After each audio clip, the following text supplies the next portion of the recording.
of you for being here, and the McCain Institute. As I was chatting with my fellow panelists just moments ago, we discovered the rather unusual coincidence that 3 of us have been in the Hanoi Hilton prison with John McCain, post-release, I might add.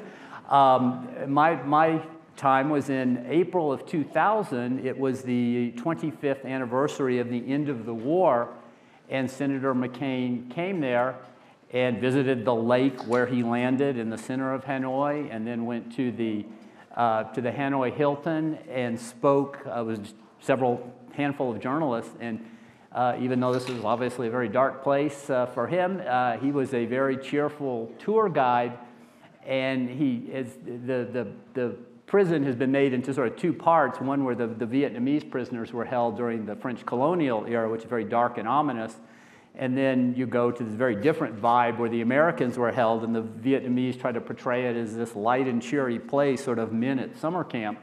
And there's pictures of prisoners playing volleyball or opening presents on Christmas, and Senator McCain, as he gave the tour, his sarcasm dial was turned all the way up to 10, if not 11, and he said, that's not quite how I remember the place. And he talked about how he used to get lots of time in solitary for shouting obscenities at his jailers. And then he had us look at one photo in particular, and it was an American who seemed to have this kind of wry smile on his face, like there was some sort of inside joke, and his hand on his chin in his hand. And it's like, yeah, and he goes, "Whoa, look at it closely, look at it closely." And so we looked at it again and again, and he goes, "Look at it." And sure enough, the guy with his hand was actually giving a 1-finger salute to the camera with an upthrust middle finger. And Senator McCain, you see what I mean? I think he speaks for all of us about how he felt about this place. So, Representative Moulton and Stephanie Murphy have also been there in more recent years. So as we talk about conflict in Asia, we have some real experienced folks here. And just a bit more of an introduction, Seth Moulton represents northeastern Massachusetts. He is a Marine Corps veteran who did 4 combat tours in Iraq. He's also the ranking member on the new House Select Committee on strategic competition between the U.S. and China. Not a ranking member, actually. Sorry? Ranking member on the Strategic Forces Committee on the Armed Services Committee, but not on the China Committee. I'm a proud member, but not ranking. Stand corrected. I have to demote myself appropriately. Former Representative Stephanie Murphy served 3 terms from Florida as a Democrat from the Orlando area. Someone who has literally been involved with conflict in Asia since her birth. Stephanie was born in Vietnam, and at the age of 6 months, her family fled. They were rescued by the U.S. Navy. She came to this country, has been actively involved throughout her career in security issues related to Asia and elsewhere. First Vietnamese American woman to be elected into the House. And General Charles Flynn is the commanding general for the U.S. Army Pacific. He's headquartered in Hawaii. He's been in that position since June of 21. And he's had multiple postings, a decade or more in that region throughout his career. And General, I want to start with you. This is a real once-in-a-lifetime opportunity as the commander of the U.S. Army of the Pacific. I was immediately reminded of the classic movie, The Princess Bride, where the actor Wallace Shawn says there are 2 blunders in life you never want to make. One, never get involved in a land war in Asia. And second, never go in against a Sicilian when death is on the line. Do you have a strong opinion on either or both of those 2 warnings? I have a strong opinion on not going into a land war, or any war for that matter, in Asia. So I think that's everybody's goal. So I guess I'll start first, if I can, just thanking the McCain Institute, thanking the McCain family, thanking Cindy, what this institute represents. Thanks for the opportunity to talk about these really challenging problems that we have. I want to thank, I guess, Jack and Jimmy. Jimmy I'll go on the Army side of this since I'm up here with also a Marine. I think my boss, Admiral Aquilino, spoke last night, so I feel a bit surrounded in some respects, but at least Jimmy got an education, left the Marine Corps, and now he's a commissioned officer in the Army, so I'm hopeful. I guess what I'd start with by saying, first, there's a lot of challenges out in the Indo-Pacific, and I think there's,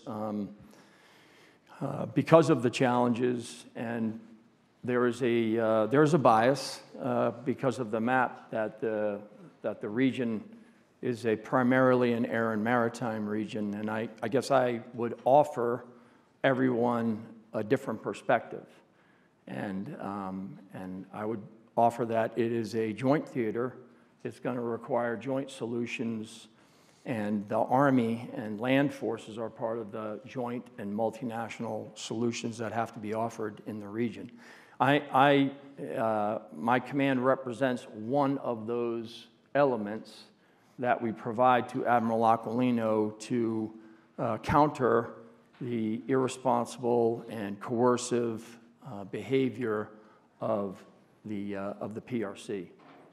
And so I think our efforts in support of Admiral Aquilino, and I know he spoke last night, to get forward into the region and create sort of staying power and being able to provide that is vital and really important right now, because the U.S. presence in that region provides a degree of confidence. It provides a degree of interoperability, at least at the military level, and that interoperability is sort of through three forms: human, technical, and procedural. You're seeing much of that interoperability happen in Europe right now with the Ukrainian forces, and I think that's an important part of what we're doing.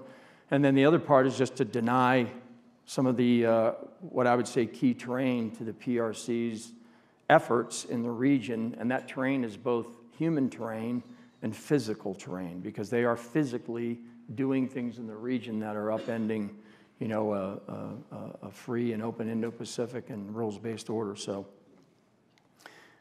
my perspective on it from my time there in my third assignment, and I was 4 years straight between 14 and 18. I came back to the Pentagon for 3 years.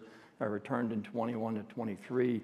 And the Chinese military is changing. It's changing very rapidly. I won't go into the great details here, but it's also on a path that's rather dangerous, and we should be aware of that. I'll very quickly just, not to filibuster any further, but I guess the other aspect of this is, I think that what's happening in Europe with Russia and Ukraine ought to be a stark reminder that wars they're unpredictable. They generally are longer than we think. They're violent, and they're very human. And I just would offer that humans have this unique tendency to live on land, and armies protect their land. They protect their national sovereignty. They protect their territorial integrity. And in that region, armies loom large. They have large armies. India is 80% of its military is its army. In Philippines, 70% of its military is its army. In Thailand, 75% of its military is its army. Japan, 65% of its military is its army. The point I'm making is that the armies in that region are an important instrument to protecting their national sovereignty and defending their territorial integrity, which is effectively their people and their wealth and their resources. And so our ability as a land force for Admiral Aquilino to be able to communicate that, to train with them, and to create opportunities to protect what is rightfully theirs is vital, and it's important that we're forward to be able to do that. I'll stop there. Thanks. Stephanie, you and Congressman Moulton have both been to Taiwan fairly recently with congressional delegations. I'd like to hear from you first, and then from Congressman Moulton about your impressions and what the vibe you were getting from that visit. Sure, and I'd also just like to say thank you to the McCain Institute for having us here, and great to be sharing the stage with Greg, General Flynn, and my former colleague, Rep. Moulton. You know, to add to what the general said, he talked about the defense element of deterrence in the region. And I think it's important to also think about a couple other Ds. So you have defense, but development and diplomacy. And I like to throw a fourth one in called deals. And I use that for trade deals and the economic element, because those elements are also methods for us to deter China and strengthen our alliances in the region. And when I led a delegation to Taiwan last year, I led it under both my Ways and Means trade hat as well as my Intel and Special Ops committee hat, because Taiwan is interested in deepening the relationship with the United States, both on a defense perspective, but also military perspective, but also through an economic perspective. They really very much want to deepen our trade ties. And I think as we think about resourcing defense, we also should think about robustly resourcing these other Ds. And as I look out right now, I'm not sure that we are resourcing our diplomacy, our development, and our trade efforts to the level that we need to, given the challenge that exists there, and particularly in the trade area with our pullback out of the TPP.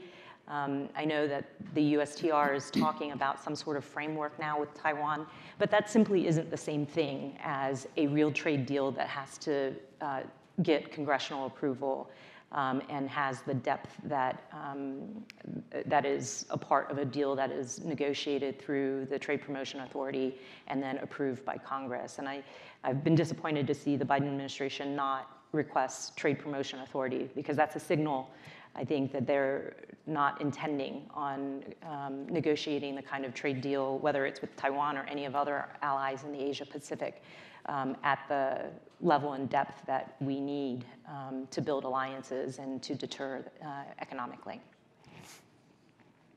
Congressman, yeah, what was the vibe? What was front of mind for the Taiwanese when you were there? Well, let me also start by thanking the McCain Institute for having me here. You know, as a freshman congressman, as a veteran myself, and as a Democrat, Senator McCain was someone I really looked up to as a mentor and a model for his leadership, and we miss him. You know, a lot of Americans ask right now, why are we talking so much about China? Why are we talking about Taiwan? Why do we care? And I'm sure there were plenty of constituents of mine asking that when I went on this CODEL. I led a bipartisan CODEL in October over there. So let me just start there for a second. Look, I think America has two terrible options if China invades Taiwan. The first, of course, is that we defend, as I expect we will, and we'll win that war, but it will be very difficult. And we could well wake up tomorrow and see 2 U.S. aircraft carriers at the bottom of the Pacific Ocean with 7,500 young Americans with them. Those are the kinds of costs that we'll have to entail in a fight like this. And the second option, of course, is that we say, oh no, we're just kidding, we're not going to do that. And I think that undermines our credibility, our deterrence all around the globe, not to mention ceding a huge portion of our economy, of the world economy, to China's control. So with 2 terrible options in the face of invasion, it's incredibly important that we win the fight for deterrence, that we deter and prevent this war successfully. And for all of our success in Ukraine, which people like me are very proud of, we have to admit that deterrence failed. And so we've got to get deterrence right in the Pacific. And so I led this CODEL. We, you know, being a Marine, we have a very clear mission statement. We went to 3 places: Guam, the Philippines, and Taiwan. We went to Guam to understand if the plans were being briefed in Washington for the defense and projection of forces from Guam were actually being implemented on the ground. And the short conclusion was yes, all the commanders there know exactly what they need to do. They're just about 3 years behind. And it's not necessarily their fault. It's a resourcing question and it's an authorities question. You know, scraping the top 2 inches of the dirt to build bases, 2 inches at a time. That's not a wartime footing. That's an environmental and legal restriction on construction that just should be wiped away. In the Philippines, we went to see if our allies, which are so critical to our fight, are actually ready to be our partners. And the first thing we saw was a joint amphibious landing between the Philippine Marines, the U.S. Marines, and the Republic of Korea Marines It was very impressive military cooperation. And then later that evening, we sat down for dinner. I sat next to Senator Marcos, who is the sister of the president. And I asked her, you know, if the Marines follow through on this strategy of putting platoons of Marines out into Filipino villages, what would be the response of the Filipino people? And she used 2 words. She said, violently opposed. That was October of last year, and now we have a basing agreement for what, General Flynn, 8 bases? 9? 9 bases Well, 9 in the Philippines. sites. That Bases. That's remarkable progress, right? Because clearly the military cooperation was there in October. The political cooperation was not, and we've made tremendous progress on that front. Then we went to Taiwan to try to understand, okay, are you actually ready to defend the island? And I think that the answer we saw was mixed. It was somewhat similar to Guam, where they know what they need to do, but they're behind, and in part they're behind because they're waiting on stuff for us to deliver. Both in materiel, in weapons, we can't decide to supply them after the fact, as we've been able to conveniently do in Ukraine, but also in terms of the training that the general and others are leading in the Pacific. We have a lot of work to do. I think Taiwan's ready and willing to fight, but you know, are we at the point where they can truly convince Xi Jinping every single day that he's not going to succeed in this effort? That's the question that we need a stronger answer. Could I just, sure, because I'm going to tie something that Representative Murphy mentioned. So, I mean, I was out there in 2014 when the first EDCA agreement was signed for 5 locations in the Philippines. So, and then it went very dormant during the Duterte administration, and then, you know, now you see 4 additional sites brought to it. So to the point of diplomacy, you know, we would have 0 today if we had brokered the first one in 2014, and then, you know, the doors, I'll say, close, or the openings are not available, and then you have a change in administration with President Marcos, and now there's 4 more. So now we have 9. Now we have greater options to do the things that we need to do in the diplomatic sphere, in the economic sphere, certainly in the military sphere. So I guess the first point I'd make is, you know, that when those doors open diplomatically, there's a need by the military to be able to go through those doors, which I think is exactly what Admiral Aquilino and we're trying to do, is to try to find those openings and then, you know, work with our allies and partners to create opportunities for us to train. And on the training part, you know, I just was in the Philippines. In fact, I was in the Philippines, Singapore, Thailand, and Japan in 2 weeks. And the training that we're doing over there in Exercise Bala-Katan, I mean, I remember doing Bala-Katan when I was a major in the late 90s. It wasn't anywhere near what we're doing right now. You know, 9 countries over there. In fact, just my own force used a Patriot missile to shoot down a surrogate. You know, we're doing this with the invitation and with the consent of the Philippine government to demonstrate those kinds of capabilities, because that's a really important element. In fact, I think reported this morning in ABC News is that a Patriot in Ukraine shot down a hypersonic. So, I mean, this kind of opportunity through diplomatic channels is what the Admiral and what the components, what we're trying to do by being forward and enhancing posture and bringing capabilities and training with those forces to protect, again, their national sovereignty and their territorial integrity. Stephanie, here's a fun fact. U.S.-China trade hit an all-time high last year, almost $700 billion. That means today there's going to be about $2 billion worth of trade between the U.S. and China. All we hear about is decoupling, tariffs, sanctions. So what is the policy, or what should the policy be? Is trade still helping limiting tensions? Is it something that's where the U.S. is going to have to take tougher steps? What role can the trade play? What should the policy be in your view? Well, I think starting with the Trump administration, we saw the sanctions and tariffs kind of be put in place, and the Biden administration has not stepped back from that. But as you said, it hasn't really had the kind of impact on the Chinese economy that, nor has it compelled them to make any changes to intellectual property theft or any of the things that they originally put those sanctions on to try to correct the behavior. And they didn't live up to the purchase orders on soybeans and whatnot that they had agreed to. So I'm not sure that that was an effective use of trade in compelling changing behavior with China. But what you're seeing is that the U.S. is increasingly trying to make it more difficult for and they're starting with prohibiting specific technology from being traded or getting into the hands of the Chinese as part of their keep away strategy, all the while asking domestic industry to run faster. But some of our keep away strategy impacts the ability of US domestic industry to run faster. And I think it gets really convoluted around, can you really box off technology, industrial capacity that is national security related, but then isn't also a key element of economic growth and development, right? So we're kind of seeing how this will work out. I think the Chinese aren't, in response to some of what they have assessed as bipartisan, anti-CCP approach, they're retaliating. Some of the bills that you see them pass, counter-espionage being the most recent one, shaking down US companies that are operating in China, arresting Chinese locals who work for these US companies.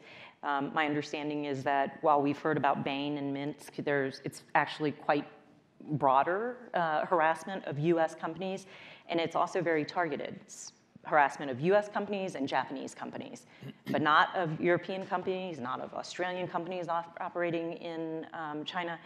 And that these types of things are ways in which they can send a message to the US, but also split us from our allies. And the other thing, when we first started talking about this, I think is interesting too, is that you mentioned that there's a very different perspective of China in the rest of America compared to in Washington. In Washington, everybody seems to be fairly united behind this anti-CCP, moving forward fairly aggressively with policy, whereas, farmers still look at China as a major market, as do a lot of our other businesses. I think as some of these policies, both US policies as well as Chinese policies, play out, it's probably going to give the US business sector a little bit of pause as to whether or not that market is worth the exposure and risk that they're putting their employees and their businesses in by operating in China. President Tsai made this point to us when the China Committee met with her in California recently, and she said, we're trying to strengthen our alliances with our Southeast Asian partners, specifically U.S. allies, of course. That's huge leverage against China, both economically and militarily. We're seeing some progress in moving factories out of China into countries like Vietnam. But the elephant in the room here, folks, is that we still have the Chinese market. And everyone's still dependent on the Chinese market. And so when we think about economic deterrence, Admiral Aquilino talked about the concept of integrated deterrence, where you have military, diplomatic, economic, I would add information deterrence. You have to integrate these instruments of national power. There's a lot of consensus on what the military deterrence looks like. We're behind, but we know what we need to do. I think there's tremendous debate on what economic deterrence with China actually looks like. There's some people who think that we need to win a Cold War with China in the same way that we did with the Soviet Union, by essentially crushing their economy. And in the long run, that's how we'll prevail. On the opposite end of the spectrum are people who say, no, staying as integrated as we can possibly be is the best way to deter conflict. And then somewhere in the middle are policies like the Biden administration's decision to limit the types of chips that that China can get, which, by the way, has actually been quite successful. That is really throttling their ability to advance their large language models with AI. It's inhibiting their ability to build their most sophisticated missiles. But what are the second and third order implications of that? Is China just going to develop the domestic chip capacity to outdo us in Taiwan? I don't think so, but that's a consideration. So my point is, on the economic front, there's a lot of debate about what economic deterrence looks like, and that's one of the chief challenges I think we need to solve. So to pick up on this, and I'll put this to all of you, you could argue the U.S. has had a pretty effective deterrence policy involving China and Taiwan since 1949. Taiwan has made tremendous economic development strides, democracy, its involvement, is the place where many of the world's most advanced microchips are made. So is it a policy that's been successful and needs tweaking, or is the Chinese moves and aggressiveness in the region requiring a major rethink? I mean, you talked about we seem to know where we're headed or what we need to do on the military front, but maybe on the political and economic front. Again, I throw that at all of you. Well, I mean, I'm not an economist, but I guess what my view on what's happening is that China is an economic partner of necessity certainly for the region, but it has global ties to all of us. And so I think the small and large countries in the region struggle with that because they're in the neighborhood and they have to have that back and forth. If I jump over to the security sector, I mean, this is where our challenge is maintaining our ability to be the security partner of choice. We want them to choose us to do the things that we need to do to help them protect their territorial integrity and national sovereignty. And I think that we run into that in the region. We watch that struggle that they're having in those particular two areas. So, I mean, our contribution is to never cede our ability to be the security partner of choice, and that requires us to be forward, and that requires us to do the things that we have to do to deter China from its aggressive, assertive, coercive, and sort of irresponsible behavior out there, because at a certain point they have to be able to push back, and have difficulty doing it economically. They Just quickly, though, on this question of what has changed, because you're right, we haven't had a war for a long time. We've had this nuanced policy, but it seems to be pretty successful. There's one thing that's changed: Xi Jinping. He is the one who is dramatically modernizing the military to invade Taiwan. He's the one who's saying before the world in the Communist Party Congress, I'm going to solve the Taiwan question, even if it means doing so by force. He is the one who's upping the rhetoric. So the United States absolutely wants peace. And this is pretty obvious to everyone in the room, but I think it bears saying. Taiwan wants peace. The only one warmongering right now is Xi Jinping and the Chinese Communist Party. And I think that's really important perspective to have, because you'll hear this rhetoric in the United States of, all of the stuff we're talking about with Taiwan and China, that's provocative, it's warmongering. Admiral Aquilino made the point that we've got to be careful about that we don't want to do things like call for Taiwan's independence that could be too provocative, right? But the big picture here is that China is the one that's being provocative, and we are just responding in order to maintain peace. But you think about what does Xi want, and yes, so Taiwan unification, but he also wants economic growth and stability for China.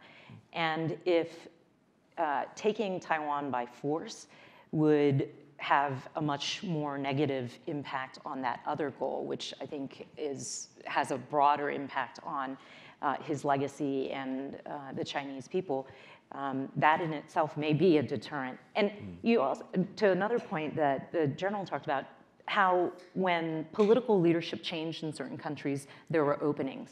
I would say we should keep our eye very closely on the 2024 presidential election in Taiwan. It is not out of the question that he may find a political leader that is, a bit more open to where he's going. And certainly avoiding a kinetic effort to unify will yield the results that he wants without impacting the other big goal that he has as far as his legacy of lifting the Chinese people out of poverty and growing the economy and having a stable nation. Is there any sense that China has any notion that it could absorb Taiwan similar to what it did in Hong Kong? Now, obviously, two different scenarios, but one could imagine that that's what China would like to do without ever firing a shot, is somehow absorb Taiwan. Is that anything that you see, General, or is that not? Well, I'm on the, again, to the military instrument, to Representative Moulton's point, I mean, he's told his military leaders to be ready by a certain date in 2027. Yeah, right? so, and then when you look at what they've created, I mean, I have to take him for his word. I think as a military leader, we have to say, well, that's what he's directed his commanders to do. And when you look at the modernization, the reorganization, the training, the rehearsing, the activity level, I mean, we all have to respect that. We're in uniform to say, well, we need to be prepared to prevent that.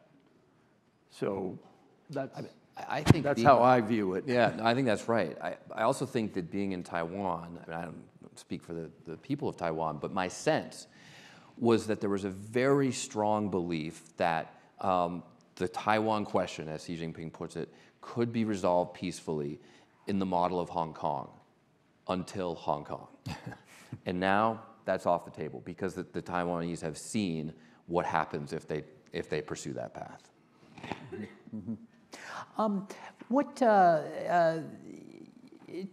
General, you wrote an article recently where you talked about creating an asymmetric advantage, which I thought was interesting for a number of reasons. It was interesting in itself, but also the irony with the U.S. is usually the 800-pound gorilla in the room worrying about asymmetric actors against the U.S. Mm-hmm. Could you talk a little bit about what you had in mind when you wrote this article and what you envisioned? Yeah, I mean, I was talking to Senator Cassidy earlier. It's just I think if you look at what the anti-air and area denial, the A2AD capability that they've created, it's primarily designed to defeat air and maritime capabilities that we have and that are formidable.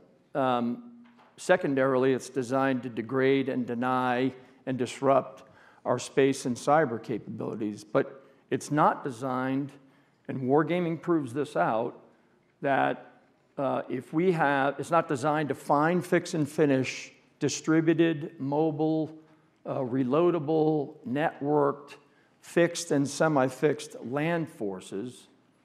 And those land forces are Army forces, they are Marine forces, they are Special Operations forces, and maybe most importantly, they're the forces of the allies and partners that I was talking about earlier, where they have sizable armies. And so I think providing Admiral Aquilino and the National Command Authority a tool that presents a dilemma to the Chinese that they didn't calculate into the design of that arsenal that they created. That's really what I'm talking about. And additive to that is what Admiral Aquilino has, this 2B posture that he's talking about. Well, that 2B posture is basically to get forward, to conduct integrated deterrence by having capability, improving our posture, working with our allies and partners, and messaging basically to the Chinese like, we have a formidable forward force, and that is in an effort to deter them from conducting a highly complex cross-strait invasion. Mm-hmm. Could the two of you each offer some sort of way forward that doesn't involve direct conflict? that this could be managed, that China's not going away, it's not going to spend less on its military, the threat will be there, but that tensions could be reduced, that in a sense we have something similar to the status quo that we've had, but with reduced tensions. Can you envision something like that for 5 or 10 years from now? You should go first, but can I just make one quick comment on, Sure. on the General's important paper, because I think that this is exactly how we need to be thinking about countering these strategies. But here's the challenge, that China right now is fielding capabilities 5 to 6 times faster than us. That's a huge advantage. They're getting 20 to 1 value per dollar for investing in capability. So in other words, it costs us $20 to buy the same capability that they can buy for $1. And when you look at really the future of warfare, which I believe is AI, artificial intelligence enabled warfare, they're investing 3 times the amount of money in AI as we are as a percentage of our budget. So it's just, we have a lot of catching up to do to successfully implement the strategy that the General's talking about. But, I just think at where we are sitting right now, there are very few inflection points for even beginning to have conversations. And the Chinese have rejected efforts to establish a conversation, and both the balloon issue and the visit to Taiwan sort of disrupted the 2 bookend meetings that were supposed to happen. And so now I'm not sure that we have a diplomatic opening to have this conversation with them. And it's interesting to me that they continue to sort of say we're not interested in talking. That feels a little dangerous, especially when it comes to some of the established hotlines and things like that that are necessary. well, Admiral Aquilino made the point last night about the fact that most wars start by accident. And that got me thinking. And it seemed, and I think that's historically true, and I think the risk of that right now in the Pacific is high. And there's sort of 3 things that seems to me you have to do to counter that. One, to make it very clear through traditional deterrence that going to war is a bad idea. But the second is to establish the safeguards to prevent an accident from becoming a full-blown conflict. And to Stephanie's point, we don't have those safeguards. We're trying to establish them, but we can't get them to simply return a phone call. And then the third piece is to really incentivize peace. To think about not just what are the disincentives to going to war, we're going to beat you, but what are the real incentives to pursuing a more peaceful path? And that's another place where I feel like we have a lot of work to do, to really define what that strategy is. I mean, I think I say to my team all the time, if you're not talking, you're going to probably end up fighting. And I think that both of you are highlighting an important aspect of what has to, I think, happen in all channels, not just the military channels, although those certainly need to occur very quickly. I will say, I think when we look, and not all things are transferable, from what's happening in Europe to what's happening with China and out in Asia, but I do think that, you making the point about logistics, really. I mean, we have to create the ability to have some operational endurance out there because the Chinese have a very, very deep magazine, and their production rates are off the chart. I do think that training is a vitally important effort that we're undertaking with our allies and partners there. If there's an example, it's in Ukraine, right? I mean, going in there in 2015 after what happened in 2014, 7-8 years later, you have a trained force that is doing extraordinary work on the ground in arguably a war that looks a lot more like Verdun than it does an information war, a high technology war. And then I guess the last point I'd make on this is that the reality is when you have an industrial base and you have the ability to have endurance, and when you have a well-trained force, that sends a deterrent message in and of itself. And I think that that's a really important part of what our contributions have to be out there to our allies and partners in the region. Because again, as a counterweight to what China's doing, we have friends in that neighborhood, and we need to continue foster those relationships and continue on that path, which will be a deterrent value in and of itself. We've seen just in the past couple years, the U.S., whether you're talking about the government, the military, intelligence, miscalculated in Afghanistan, overrated the Afghan ability to fight, and then just a few months later, underrated the Ukrainian ability to fight. So even with militaries where the U.S. had a long-standing close relationship, it was hard to get some of these things right. So not only may wars begin by accident or by mistake, but trying to calculate what's going to play out. And here we're dealing with China, a country that hasn't fought a war in more than 40 years, Taiwan, a country that's never fought a war.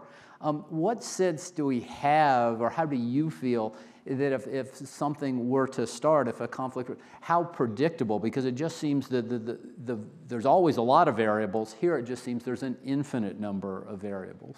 Well, so I'm going to be a little careful on, they're not 10 feet tall, but I would also tell you, and I'll just go to 14 to 18 and what I see now. Like, we cannot have the kind of arrogance or hubris where we underestimate what they can do.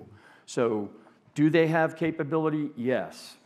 Are they increasing what they're doing by way of training, rehearsals, activities? Yes.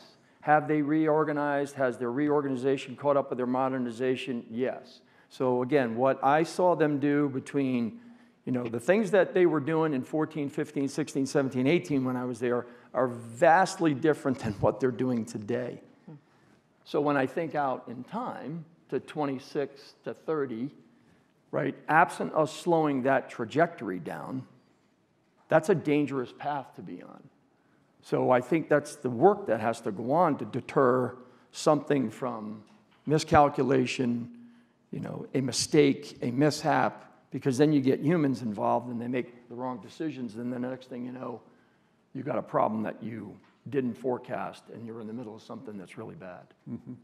Do you think the Chinese are I put this to both of you, that the Chinese might also have shown a history of being fundamentally cautious about using force, about using a military?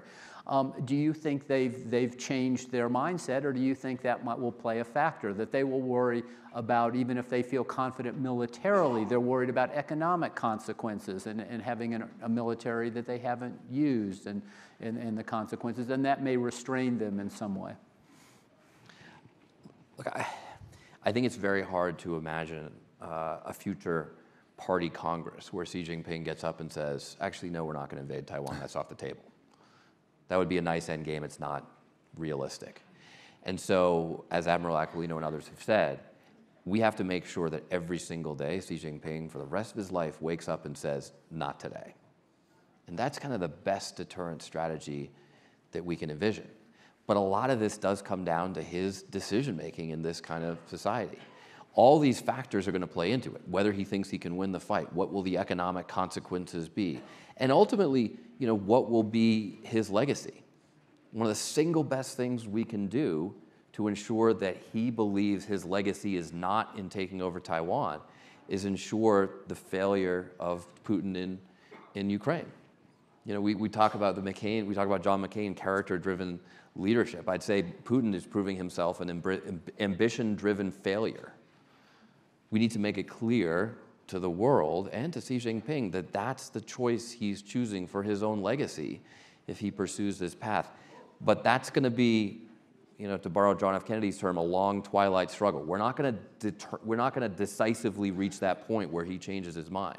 We're going to have to continue proving it to him every single day. Mm-hmm. Stephanie, would you like a final word on this? Well, I guess just as someone of Vietnamese descent, where we spent 1,000 years in a back and forth struggle, both through, subjected to economic coercion, political coercion, occasional military incursions. I think, it is going to be a long game, and the Chinese are in it to play a long game, and they're preparing, aggressively now, and that gives us an opportunity, I think, as Americans to think about how we run faster, right? Both from a technology perspective, but also from a military-industrial complex perspective. How do we do this more efficiently, get the equipment and the things that are necessary to support our warfighters? I'd like to thank all our panelists and McCain Institute for a very interesting discussion. Thank you.